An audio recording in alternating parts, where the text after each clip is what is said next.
In the name of God, the gracious, the merciful, we give him praise and thanks for his mercy and his goodness to the human family.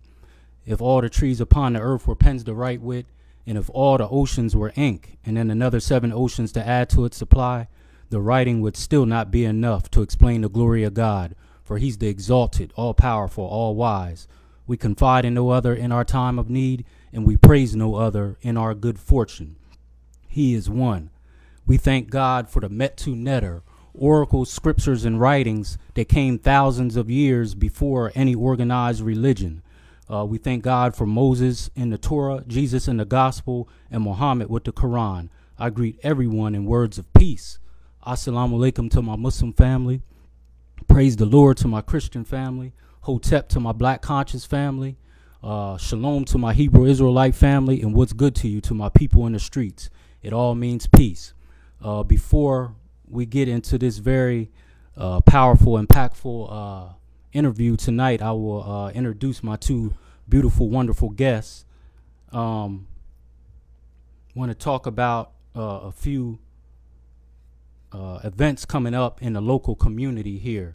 On September the 7th, Friday, September the 7th at Kiwanis Lake, a good brother who I just came in contact with named Chuck Raw, he's out of Maryland. He will be having a community event at Kiwanis Lake from 12 p.m. to 8 p.m. and it's revolved around the youth. He will have bouncy houses there, vendors, food, poetry, different events there at Kiwanis Lake. That's Friday, September the 7th. Now, it starts at 7, so the youth will be in school, but it's for adults too, but it's mostly revolved around the youth. So if you have youth in the area on September the 7th, please bring them to Kiwanis Lake. It will be a lot of events there for the youth and adults. So that's Friday, September the 7th. I'm a little out of order here, but this Saturday, September the 1st, we will have the second Sister Circle. That'll be at Albemarle Park here out East End at 2 p.m. The Sister Circle, that's headed by my wife Takia and Sister Tanya Larry. They will be spearheading the Sister Circle, where sisters can come talk about their issues or just come and commune with other sisters. So that's this Saturday, September the 1st at Albemarle Park out East End here. Please come, please bring some sisters with you, so we could come together. And if you got any issues, what goes on at Albemarle Park and the Sister Circle stays at Albemarle Park and the Sister Circles. That's this Saturday, September the 1st, 2 p.m. Albemarle Park. And then on September the 8th at Cornerstone, 629 Pershing Avenue at Cornerstone Baptist Church, they will have the African American Roundtable discussion, where different brothers and sisters will come talk about education, politics, and leadership.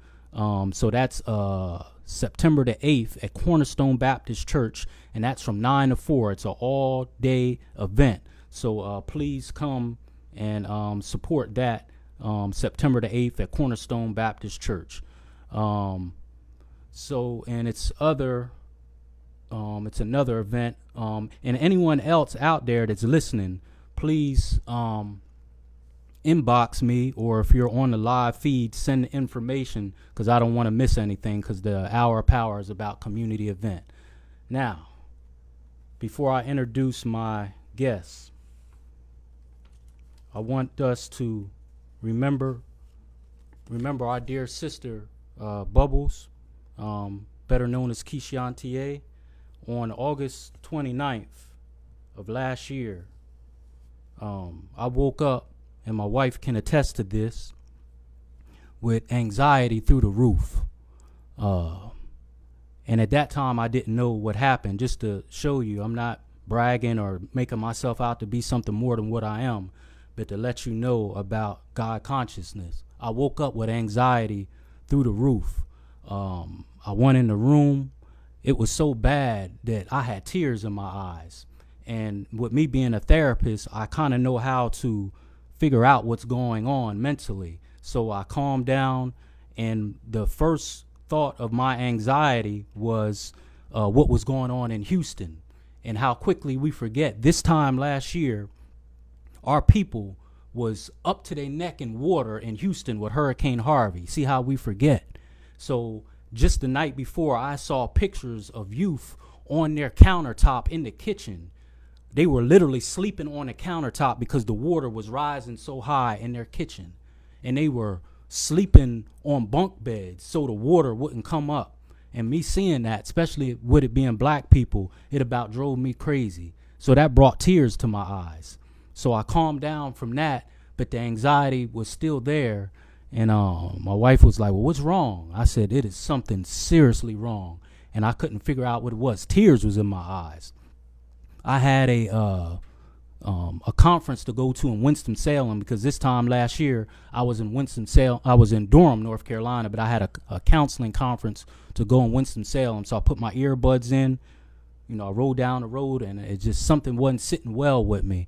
And then finally, when the conference was over at 3 p.m., my wife, Takia, which is basically the sister of Bubbles, called me and gave me the news about our dear sister, that she was gone. So then when we came to York for her service, because again we was in North Carolina, again the ancestors and the Most High was with me. I tried to go to the location where she was, where they found her, and I said, this isn't it. And actually, I was right, because the ancestors was talking to me. I was on the other end of Princess Street, where I thought she was. And my wife would tell you this. I'm not making this up. And I said, no, this isn't it. And then the next day, my cousin said, well, this is where, this is where it was. And in the words of Hugo Chavez, the former president of Venezuela, right away, and of course I'm not talking about Bubbles, right away when I was there, I said, El Diablo aquí, alor as sulfur. El Diablo aquí, alor as sulfur, which means the devil was here, and it smells like sulfur. So I knew what had happened, and I talked to that individual a couple days later, and I'm going to say it because I'm not afraid. Bruh, your story ain't matching up. It just don't match up, and justice will be served. And this is the clean part of the hour of power, so I can't go raw like I normally do. For the raw part, you go to Hour of Power on my YouTube channel. But I'm going to leave it at that. And a message to the sisters, you have to investigate who you're getting involved with. You have to do more investigation in who you're getting involved with, because it could possibly cost you your life. So that's my message, and I'm going to get ready to turn it over. Investigate who you get involved with. It could cost you your life. Bubbles was a very beautiful sister. She was a sister of mine, and so my wife, a very beautiful person. And actually, we have her daughter here on the set. This is Nasiah, her daughter. Do you want to say some words? What do you remember most about your mother? I remember her smile, her laughter. I just remember her. It's okay. It's sad to me, but I also feel like she's always with me, and I know it because I feel it. Mm-hmm. Amen. And I don't have to feel sad a lot of times, but I do. But I don't have to, because I know that she's with me. Right. And I'm glad you're still, in our life, because she lives through you. So every time we see you, we see her, and she would be so proud of you going to school. You're not getting in trouble. You're not ripping and running the streets, and you make your father proud, and you make all of us proud. And I know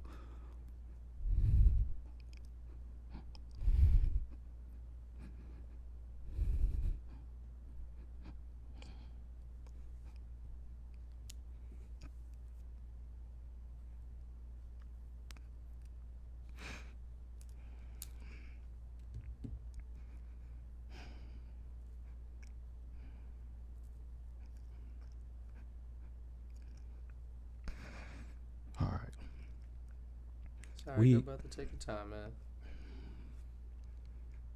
we Can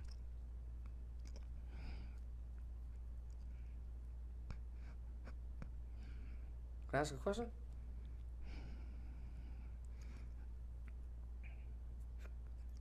we shouldn't even be talking about this. We have to protect our women and protect our children. Introduce yourself, brother. Man. Good evening, everybody. My name is Brandt Kingsley. I'm honored to be here right now. Hour of Power. Man, what we're seeing right now is real emotions. Real. This is what happens. This is the aftermath that a lot of people don't think about. You know, when we're out here taking these actions in the streets, you know what I mean? Some of the innocent bystanders that have happened. The older lady that was killed on the 600 block of Princess Street. This is the aftermath of what happened. Everybody forgets about yesterday. I'd once heard a phrase similar to how good brother Shareef was just talking about Houston was happening at the same time last year. You know, everybody in that concept forgets about yesterday. And there's legacies that are living on. There's families, there's brothers and sisters, there's dads, there's sons and daughters that are still mourning and missing these family members. However, how do we celebrate life? How do we not have these particular reoccurrences? And I think that's the magic in the hour of power and what we're here to talk about. And as a people move forward in doing and taking actions to counterbalance, you know, some of this violence that is happening in our communities. Again, my name is Brandt Kingsley. We're going to get into a portion of different things that I do. The reason Brother Shareef has me on this evening, I look forward to it, and you know, I'll let him walk us into that as we come. Yeah. Sorry about that. But I'm not afraid. It's my tears. It's sincere, and we have to do better to protect our children and protect our women. We shouldn't be talking about this, but it is what it is. We have our brother on, Brandt. We want to tell us about your business that you have going back and forth to Africa. I was very pleased to get a hold of you. You want to tell us about that and tell us about how it can help our youth, because that's what the hour of power is really about. Okay. All right. So, man, this is where it gets good. So it started. You know, I was going through my own things in life. I was working for an investment firm, and thankfully, I was able to learn a lot. You know, they say going to college is great, but it's all theoretical knowledge until it's actually applied to a concept. You know, so I was working in this firm, and I was having my own, you know, internal griefs and, you know, some different problems. And I almost took like my own pilgrimage. I watched this guy do a documentary. They rode across the country on bikes in 11 days, you know. And I'm sitting there, I'm gaining all this weight. I'm not feeling good on any level, mentally, spiritually, physically, on any aspect. So the next day, I wake up, I go to the bike shop, I tell these guys I want to ride a bike to the beach. They look at me like I was crazy, good brother. Like, you ever ride 100 miles before? I'm like, nah. It's almost 200 miles from here to Ocean City, you know. And so I'm like bumping. I get committed. I Google everything. I'm thinking I do everything I was doing, good brother. I had a single person tent in my backpack. I had all types of different supplies. So the next morning, you know, I set off on this trek. It was like 5 o'clock in the morning. 13 hours later, I am still pedaling, right? I'm still pedaling. It's blazing hot. I had my fiance come pick up my backpack because I told her, I was like, if I carry any more weight, I'm leaving $300 on the side of the road. Like, I can't ride any further with this backpack. So she meets me in Northeast Maryland, and I give her the backpack. In short, you know, I'm an African-American man riding through Delaware in the middle of cornfields and everything, right? Don't know anybody from a can of paint. And I see this store called the Old Country Furniture Store. And so I stopped. You know, I needed to recharge my phone because my GPS had went out, so I had already did like almost 30 extra miles. I go in and I see this little old lady, you know, and I explain who I am and, you know, what I was doing or attempting to do.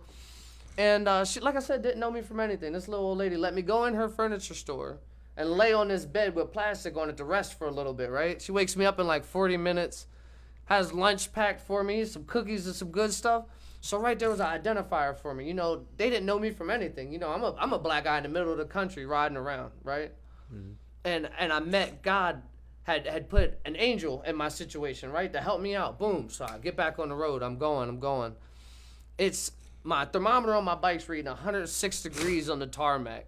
I have like a third of a bottle of water to go. My GPS is telling me it's like 9 miles to the next store. So I pull over. I'm like, man, this is how people die. You know what I mean? Like, this is how people have heat strokes. So I pull over. I'm under this tree sitting. And another situation happens. The family that I guess owned the property I was on came home, see me under the tree. At first, the guy was a little abrasive, but then the wife comes out with some bottles of water. Boom, gives me the bottles of water. I trek off. Boom, I'm headed down the road. I meet another gentleman named Mike, who followed me the entire way, the rest of the ride, to Ocean City, and then explained directions for my fiance to get there to pick me up.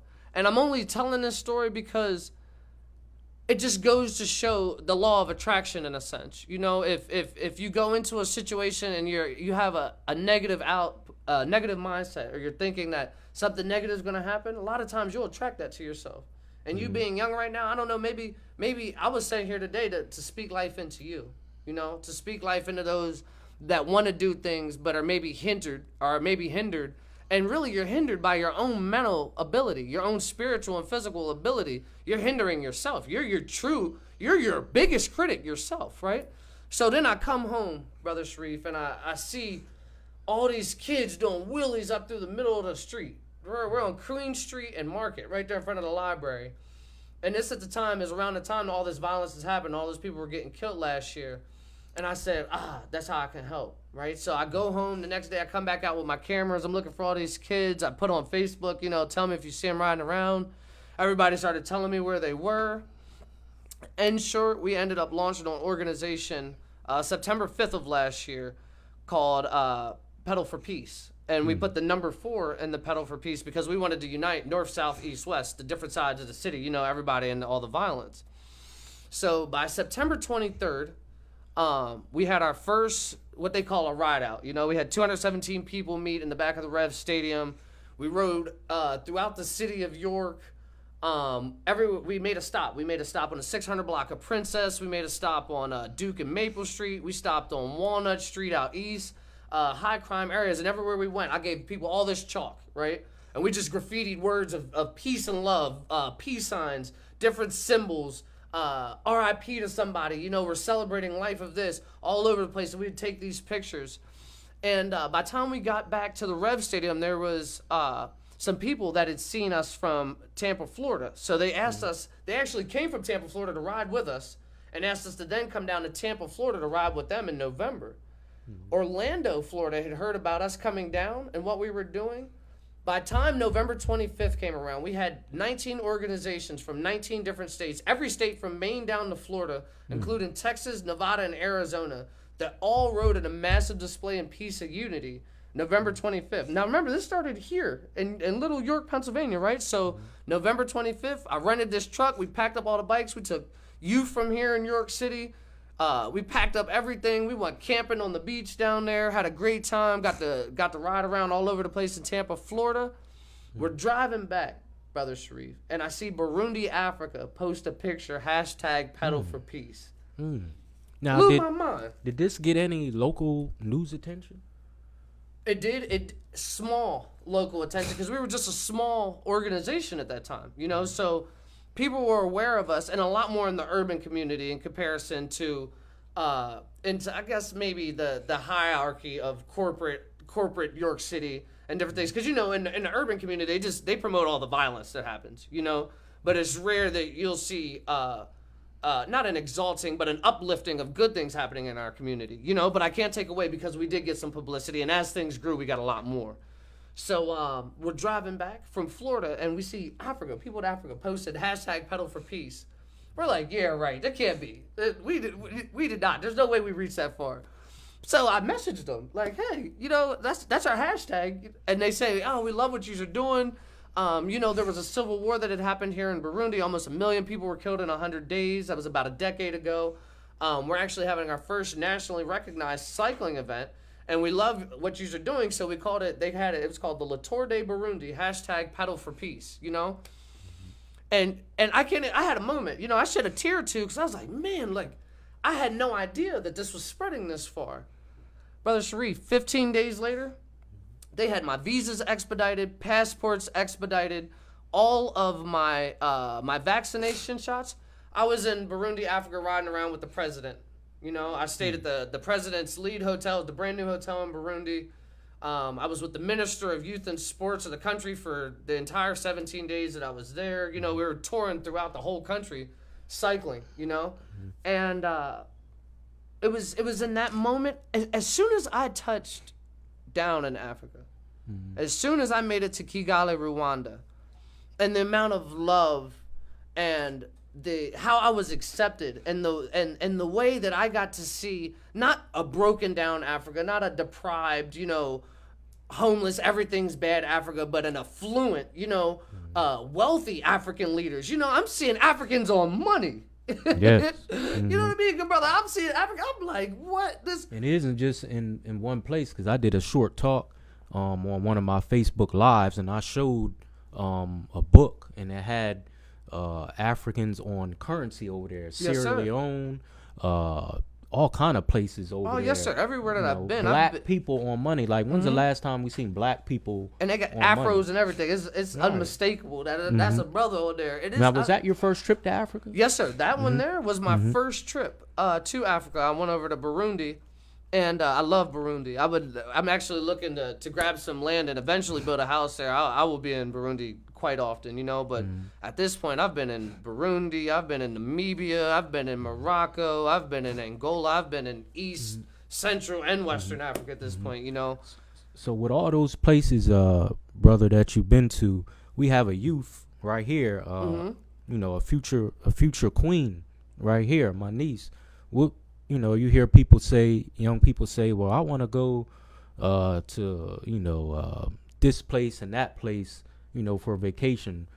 What would you say to her to convince her you need to put, you know, Africa, especially with the misconceptions that people are swinging from trees and people over there starving and all that? Like, what would you? Because I do hear a lot of that. People ask me all the time, what kind of animals did you see? Were there lions? I'm like, I've been over there 3 times and I haven't seen anything. You know, all that stuff is out on game reserves. However, if I could say something to you, remember that the media and television was initially developed for propaganda use. So it wasn't meant to cultivate your mind and take it to another level. It was meant to control it, you know? So what we've seen of Africa and the Discovery Channel and, you know, the poor kids and different stuff like that, that's no different than if you came over here to the States and the only thing that you're seeing of America is not firing any shots at any cities, but you see the hoods or the urban environments of Chicago or Baltimore. If you're only seeing the deprived areas that are broken down and with no affluency in it, that's what you're going to think is the perception of it. But once you actually touch down, I was in Burundi and see my first Bugattis, and that's a third world country. You see what I mean? I was in Burundi. What's Bugatti? A car. You know, it's these cars that everybody talks about. You gotta translate for us. Yes, sir. Yes, sir. I see the Bugatti, $1 million car, you know, racing down the street. And I'm in a third world country, you know? I met a man that was worth, my first African-American man that I met that was worth hundreds of millions of dollars. And I don't even want to say African-American, the first black male, if we want to take it down to that, because that's how they'll try to group us all together at this point, you know, worth hundreds of millions of dollars. And this was in Africa. You see what I mean? But the perception that we get over here is that, you know, it's the wilderness everywhere, lions, tigers, and bears, oh my, you know, and that it's just everybody broke. And like I said, if you go search for those areas, similar to if you came to the United States, if you went looking for that, that's what you're going to find. But if you go seeking out its beauty, that's what you're going to see as well. You know, so if I could say anything to you to get you over to Africa, you'll never know home until you go. Right. And our Queen Alicia, I'm sure she's circling the number. If you want to call in, have any questions for our good brother or our young queen in the studio, Nasiah. The call-in number is 717-846-5067. 717-846-5067. Don't be shy, because we got someone, you know, right here who's been on the continent, the mother of all civilization, several times. And before the show, you was telling me about the significance of your beads and your pendant there. I normally wear beads every day, but do a little promotion. Got my Black Love T-shirt. Okay. We're gonna have that rocking and popping real soon. We're gonna have it for women in different colors, and different things. So I'm working on it. I got a good brother in Durham that's helping me out with that. So it's a Black Love T-shirt. Just inbox me or give me a call, and I'll make sure you get one. But what you was telling me about the significance of your Yes, beads, sir. that was very interesting. Would you I say call that it meant? I call it Niagami, but it's actually called Guy Nemi. Okay. And it's the Andrika symbol for God. Only God except God. To only, don't fear anything but God. You know, if you look, if you've seen the pictures of me in China or when I'm in Africa, I even go to church with it on, you know, because it's I feel like it's my oneness with my religion and my God, my internal being, my internal being and my spirituality, you know, that only God woke me up this morning. Only it's for nothing except God that I'm alive and healthy and able to talk to you two right now, you know, that my son's alive, you know. So every morning I wake up, I literally open my eyes and say 3 things that I'm grateful for. You see, to just start my day, I start my mindset off. Instead of thinking about all the problems of yesterday or all the problems that are to come today, I immediately wake up with the mindset of being grateful, you know. And that's my connection, and that's why I wear this. I wear it all the time because it's only God except God. I would not be in the position that I am right now except for God. You know, I invested most of all of my savings into almost a nonprofit situation last year. My fiance was freaking out. Like our bills and everything at the house were over the edge. And in my seeking purpose, in my seeking to do better and to help people, the biggest doors in my entire life opened. I've literally been in 17 countries this year, right? That wasn't based off of my wealth. I'm not wealthy. I don't come from an affluent family, right? But I sought purpose. I sought to do good in people and to put good energy out, right? And in return, the most grandiose things happen, right? So when I was coming back from Africa, a friend of mine's father works at the United Nations. They heard that my first trip I had ever went to, I went to Burundi, Africa, where there was just a civil war, right? A million people got slaughtered. And he told me I was crazy. He was like, why would you do that? But the audacity for you to do that with people you never met. I went by myself with people I met off of Facebook. Literally, I met them on Facebook. 2 weeks later, I went to Africa, right? Because I felt like something was calling me, good brother. Like, this is meant to be. It wouldn't have happened if not. So I went and I came home. He asked me to come to New York up to the UN to see him. So I went up and I spoke with him. And we're sitting there in this big boardroom, you know, and I'm just looking. I'm kind of just in awe, you know. I'm like, man, just the pace of everything that has happened, you know.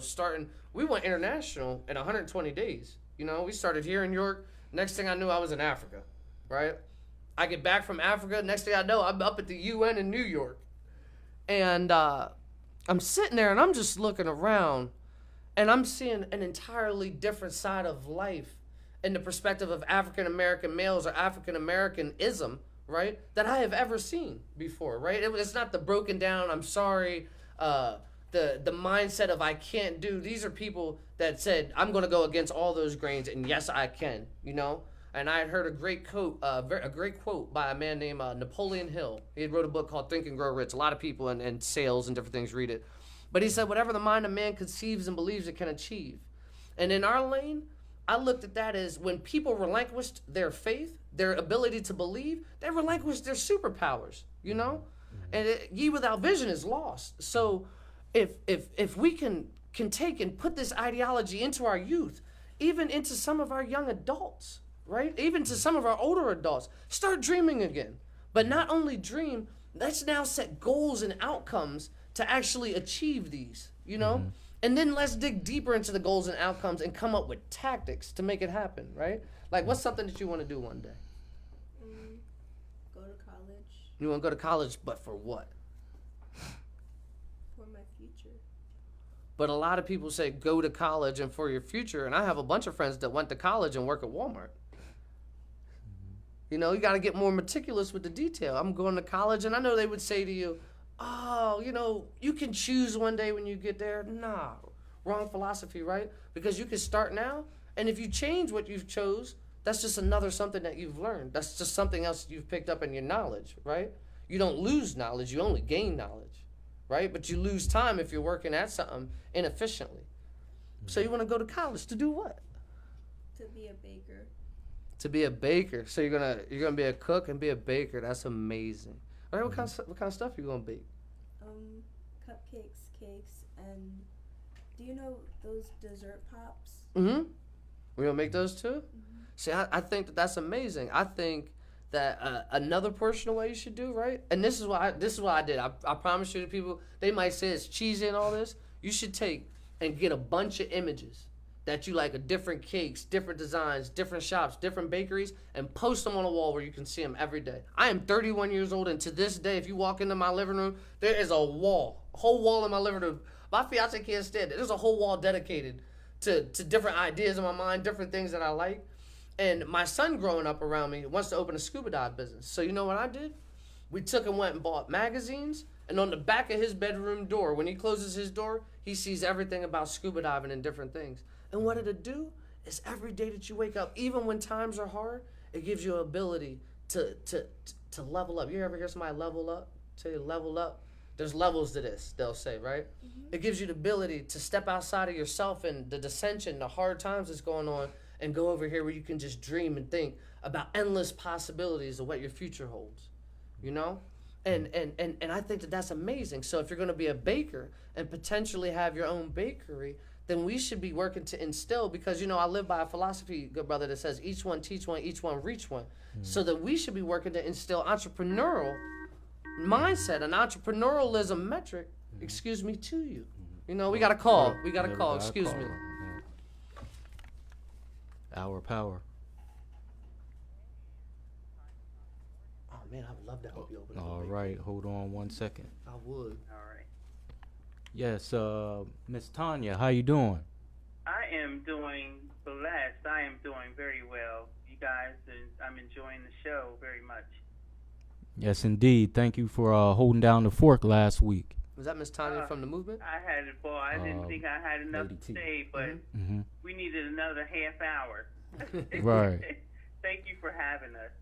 Indeed. I just want to say to your guest there, this brother that's speaking, that you know, I'm really enjoying it. I'm enjoying hearing his account of visiting Africa, and I'm so glad that he just touched on the fact that how our minds have been conditioned to think a certain way about Africa. They've, you know, just since the beginning, since the colonization of Africans into slavery, we were stripped of everything, and the knowledge of our ancestry, the knowledge of our religion, our beliefs, and so much more. And that has perpetuated itself and continued on even into 2018.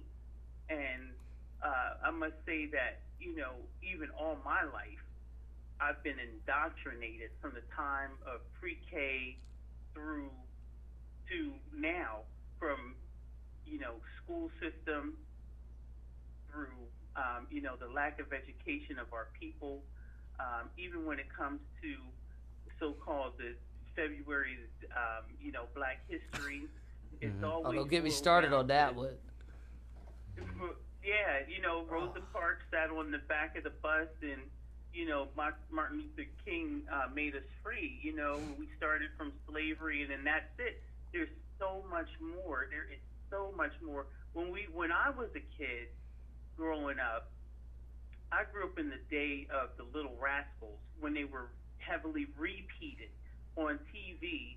And when I look at it now, I was so naive to the racism and the propaganda that was, and the indoctrination that was being fed to me and my sister growing up. We would watch it every day before we would go to school. You know, that was part of our regimen, our daily routine. And when I look at it now, in particular, you know, how they portray Black people, and how they portray Africans, and usually it was a white person in black face with bones through their nose and real savage. And that was my idea of what Africa was about. You know, that's what I thought the people were, and that's how the whole continent of Africa was. And that was my introduction to Africa. Right. Everybody remembers the original King Kong. I think it was in Africa where they went. And remember the natives there, they were, banging on bongos and summoning the King Kong, and the docile white lady, was the victim. So it was so much indoctrination that we were totally unaware. So when the brother tells this sweet young lady that's on your show, your niece, Brother Shareef, that television and media, movies was designed as propaganda to control our minds. That is a very, very true statement. Very true statement. At the age that I am now, and I won't share my age, but I'm old enough now that finally I'm really at this late age that I am in my life, that I'm finally opening my eyes to a lot of different things. I just really thank you, brother, for sharing your story about Africa. I do desire to go there one day, and the more that I hear you talk about it, my desire has increased to do so. And I would love to talk to my daughter about visiting Africa. We have a 13-year-old daughter, so I'd like to instill that in her, to make that a desire as a place to travel. And instead of Can I just say something quick? To Hawaii. Mm-hmm. Right. I want to go to Italy. I think the craziest part is that African Americans don't want to go to Africa, right? But all these Europeans and Caucasians, right, go there all the time because it's one of the most beautiful places in the world. It's almost kind of like back in the day how they did, what was it, Iceland and Greenland? You know how they reversed them, so people, that's what they did with Africa. It's like they told us that it's this horrible place because it's actually one of the most beautiful and literally one of the most mineral-rich continents in the world. It is the most minerally rich, and she hit the nail Yeah, on the head early. Africa's amazing. Sister Tanya talking about the the thorough brainwashing, and you said that one of my heroes and teachers is Minister Malcolm, and he talked about how one time he was talking to a professor at a school, because Malcolm would go there and school the professors, and he said he was talking to the professor, just a general conversation, and the professor said, "Yeah, I'm getting ready to go on vacation." And Malcolm said, "Where are you going?" He said, "I'm going to France." This is a black man, like with a doctorate degree.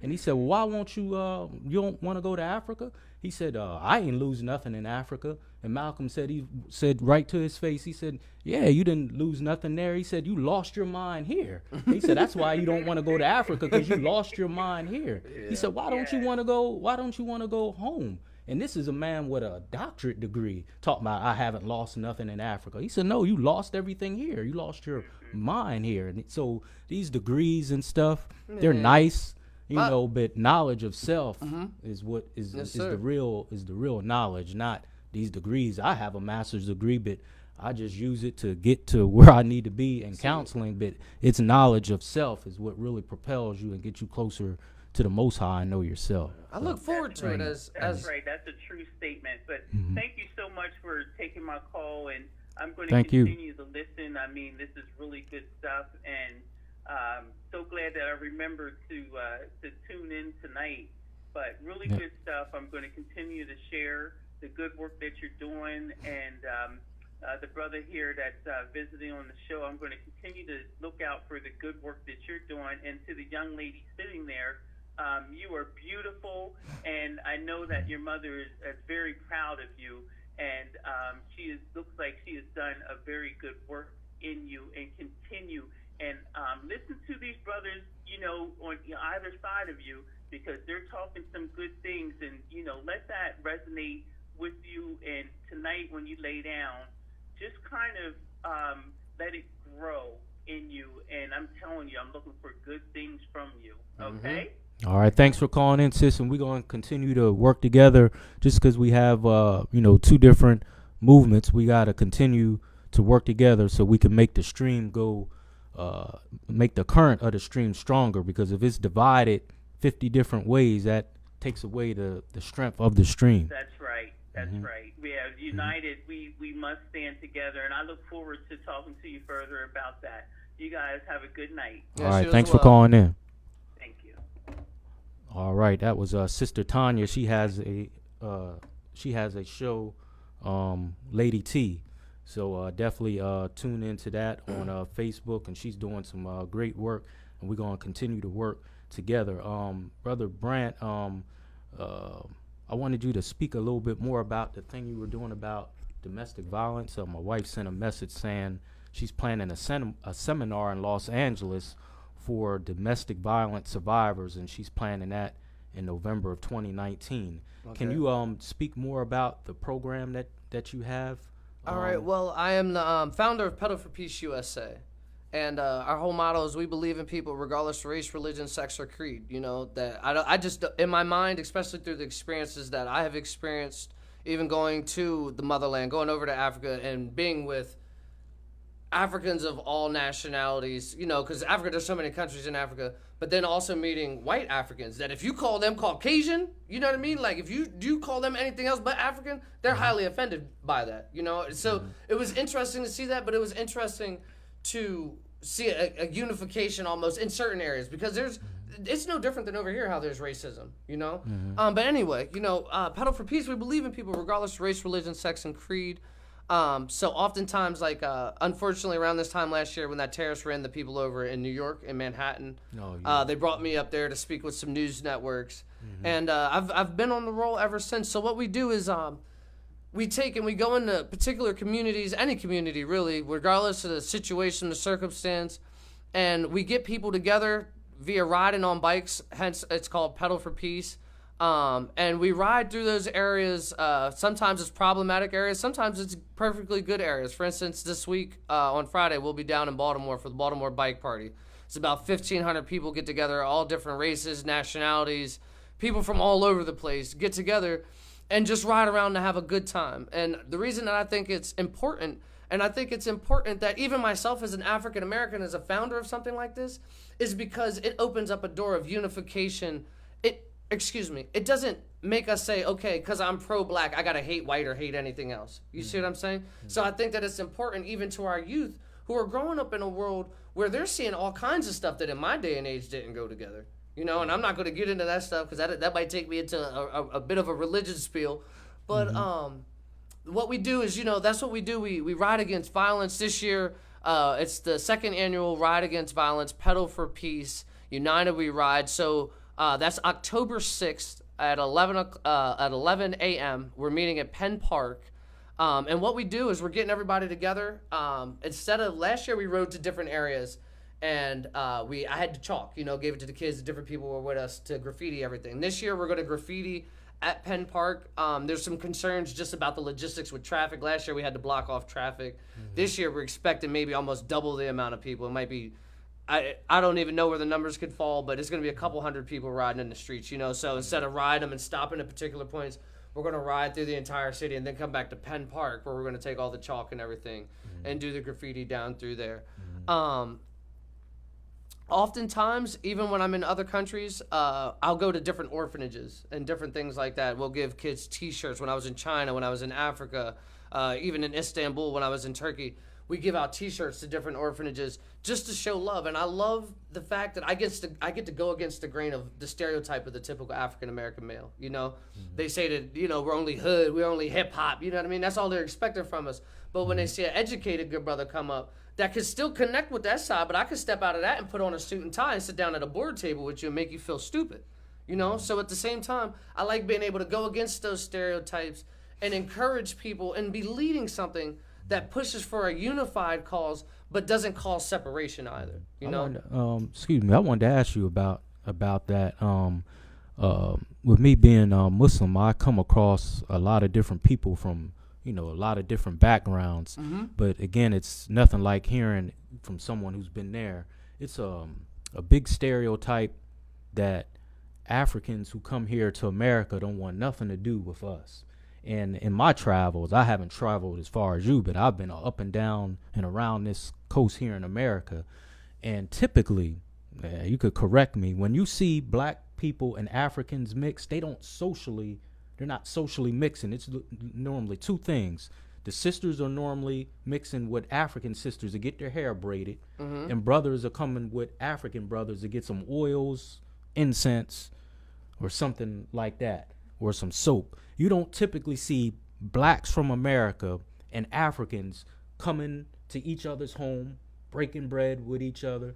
So Do you is that right? Do you see our mindset on it though? Blacks from America and Africans, Africans in America and Africans. Our perception of it is setting our own self back. You see what I mean? Yeah, but I'm saying, do they want us? I'm asking. And I'm answering it in a way to say our own mindset, right, is keeping the divide happen. We look at ourselves as Black Americans, right, and the Africans that are coming are wondering why we're not in any type of contact with our true root. You know, some of them, and I've heard this a couple of times, think that Black Americans are lazy. You know, coming up, you know, we hear the saying, you know, it could always be worse. You know, I've seen decrepit and crazy bad. You know, so there's environments over there. I mean, you've seen worse situations over there than here. Yes, sir. So but they come over here and look at us like, well, why aren't you making it happen? Why are you sitting around all day on your porch smoking and drinking when you could be out as a man of your house, or whoever is in charge of the house, actually paving a way for the next generation coming up? You see what I mean? And I don't think that it's and it's crazy because I had a great conversation earlier with a minister about this. I don't think that it's as much that neither side wants anything to do with each other as much as it is the lack of Black Americans wanting to identify with their roots here. You know, our lack of knowledge, and personal opinion, I feel like that's also a reason that helps perpetuate racism. You see what I'm saying? I went to a suburban and a central school district. I had Israeli friends, Greek friends, Irish friends, Italian friends. They knew their history and their origin. They could identify with that. African Americans here, we have to get intrigued about learning about our roots, about our identity. How can we say to somebody, don't be racist and accept us, but we're all just grouped together as Black? You see what I mean? We're Africans coming from Africa, and they're Nigerian, they're Moroccan, they're Angolan, they're Burundian. They know a background. And over here, we have the ability to pay $40 to get your DNA checked. I did it, you know? And I found out that majority of my blood is Congolese. So you know what I started putting on stuff? Even on my passport, it says Congolese American. You know, because I wanted to identify more than just being a Black American. You know, I wanted to teach my son, who's a mulatto, because my son's half white. You know, so I can't run around preaching a rhetoric of, you know, pro-Black, hate everything else. Nah, my dad, I had a Black father and mother, but they never raised me to be like that. So my son, in raising my son, I teach him African history.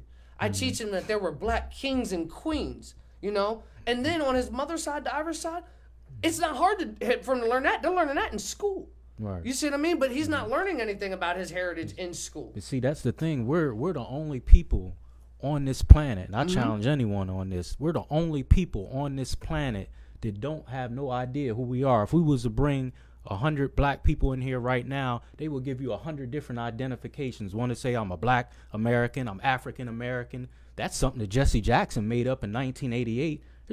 We weren't on the slave ships calling ourselves African Americans. That was a political move by Jesse Jackson that he made up in 1988, calling ourselves African Americans. Where else in our history and our sojourn here in America were we calling ourselves African Americans? There's no such thing. Jesse Jackson made that up. How many of us? So we what I'm saying is we're the only people that don't know who we are. If you ask a Italian child, who are you? He would say, I'm an Italian, a French, whoever.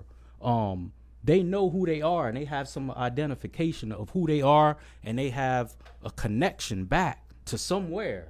But us Black people here in America, we have no clue, and no one comes for us. Hence is why we are abused so much in this country. Meaning, if let's say an Arab is here in this country and he's mistreated, he can call home to Arabia, and the embassy is going to call over here and say, if you don't stop mistreating my people, this is going to happen. If an Irish is here, they can call home and say, if you don't stop mistreating my people. But who can, like that Ghostbuster said, who can we call? Who can we call? There's no one that we can call. So I put that back on our African brothers and sisters. They have left us Brother here Shareef, stranded. I can't accept that right now. Why not? I can't accept that right now. Who can we call? That's not a solution. It's problematic. Everybody points out problems, right? The solution to that is that we take a proactive approach in getting our DNAs checked, right? Because once you get your DNA checked, similar to myself, who's now working on a dual residency in Angola, you know what I mean? Once you get your stuff checked, now you can say, okay, I am a part of something. I can actually plug into this. I can learn more of this here. But if we don't even want to, I've talked to black people that don't even want to accept the fact that their derivative may be from Africa. Right. I'm not African. I'm not. Like, Right, where do you but think you're that came from? That didn't happen in identifying Europe. you're identifying part of the problem like I am, and the solution to that is for us to get rid of them walls. It's on both sides. We have to accept who we are, meaning blacks here in America, and Africans need to come get their children, which is us. They knew what happened to us. They knew a certain part of us was stolen out of Africa. And even Dr. Khalid Muhammad, he challenged Mandela. And he said, when do you come get us? He said he never speaks. And Mandela was a great man. But he said they never speak to their children. That's like someone coming stealing your children. And you know where they are. And you just sit back and say, oh, well, they know we've been here for 400 or 500 years. And where are the African leaders speaking about what happened with the transatlantic slave trade and their children, which is us, and we are over here suffering every day, and they ain't coming to get their children?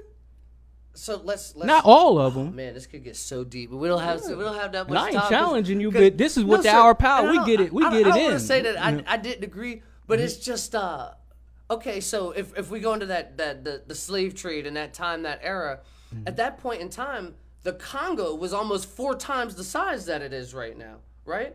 At this point, Africa's divided into 72 different countries? It's 54 countries in Africa. 54 countries. I think it's like 70-something different delegates, I think, that's running around. Well, with the Berlin Conference in 1854, all the European countries came in there and talked about how they was going to divvy up Africa, but Africa wasn't invited. How you going to talk about how you going to divvy up Africa, but the country that you're divvying up ain't even invited? Yes, sir. And I'm only saying that to say that it would be hard for a singularity to happen. You see what I'm saying? That's why I think that people need to get their DNA checked so that you can find out where you belong in the mix there somewhere. Because if we just ask for any one of those countries to come, they're all still up and developing. Some of the business things that we're doing over there is helping so much because, in a sense, a lot of the countries in Africa are 20 to 25 years behind us in infrastructure. You see what I mean? So they actually, if and you're right, it takes both sides. If we get proactive on our end and meet them halfway, it helps everybody. Because if the African American spending power in the United States, right? If we were to combine, we'd be the 35th richest country in the world. Stats, Dr. Boyce Watkins, right? But since we can't unify ourselves for anything right now, we don't even realize the buying and spending power that we really truly have. But if we took some of these minds, like this beautiful young lady that wants to go to college for a bakery, right? That I have a mind on how to do so then, right? And other people, for yourself, who has a master's and in I'm sorry, I don't remember the particular degree, but you have a master's, you're educated. If we took all this education and buying power and then went into these lesser developed countries, we're then able to develop something in the gold. Isn't that what people did when they came to America, when they're going to these other countries and they're buying them out at the low point, right? And then they're ascending to the top when it builds. We have to understand that as African Americans over here right now, India and Africa are the only 2 places in the world to develop still.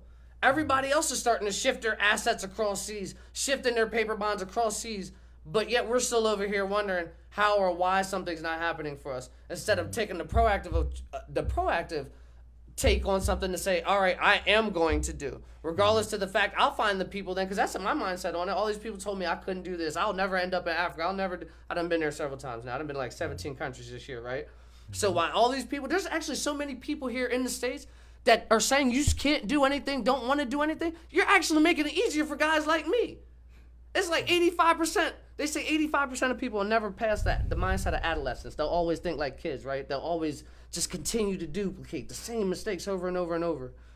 Meanwhile, there's rhinos out in the field just plowing down what we want. You're gonna be shocked as you get older. You're gonna start growing and progressing, working on bakeries, coming up with your own recipe books, and some of the people that you know right now still be doing the same stuff that you're doing right now. 15 years later. All right, bro.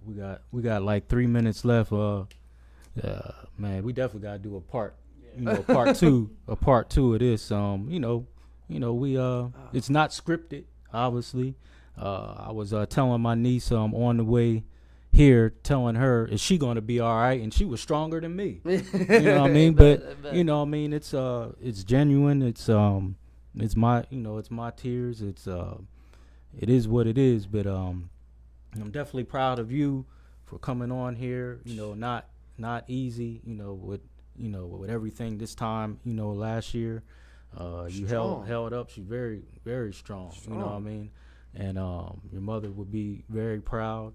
And you're going to be a future queen. And hopefully you can come back and continue to work with us to show, the young people how important Africa is and how to, get into business, for herself. Because I think that's what you were trying to tell her, that college is good, but a lot of the dreams that she has, she can do it. And you got a generation right above you like me that invest into a bakery for you. We can all eat together. You can't be against me if we're all eating together. You see what I mean? Mm-hmm. And that's where we have to get to as a community. Mm-hmm. Let the delegates know over there about the hour of power. Man. Yes, sir. Yes, sir. Let them, I think actually some of them are watching right now. Oh, that'd be great, because I definitely got to get over there and bring it. Either way, we got to bring it together. Like you said, I get a little testy, here and there, nothing scripted. But we got to bring it together. That is the homeland. It is where we all came from. And as long as we have this divide, they're not going to thrive without us, and we certainly ain't going to thrive without them. But we could be much stronger, together. And we got to knock down them walls. First, our own walls here in this country. Mm-hmm. And we have to understand that that's where we came from. And then we shouldn't be ashamed of Africa. And when they come here, they should reach out to us. I remember when it was that fight, Mayweather and Conor McGregor, an African family in Durham actually invited me over. They said, we heard about the work you've been doing, brother Shareef, and they invited me over for the fight. It was 10 different families there from 10 different countries in Africa. I almost had tears in my eyes. I mean, and that was right there in Durham for the fight, and they invited me over, and I was, quote unquote, the only black American there. It was the Congolese, Sierra Leone, Tunisia, the whole nine. Wow. So we're definitely going to bring you back. Oh yeah, spicy too. Good food, yeah. So this is brother Shareef with the Hour of Power. Go to Hour of Power, Shareef Hamid on YouTube. Subscribe and share so we can continue to lift the mind, body, and soul of our people. Got brother Brandt here. We're gonna definitely bring him back. My beautiful, honor. Strong niece with strength beyond measure, Messiah. So we're gonna sign off, and please tune in next week. I'll let you know what's going on. Thank you. I'll leave you in peace. Assalamu alaikum.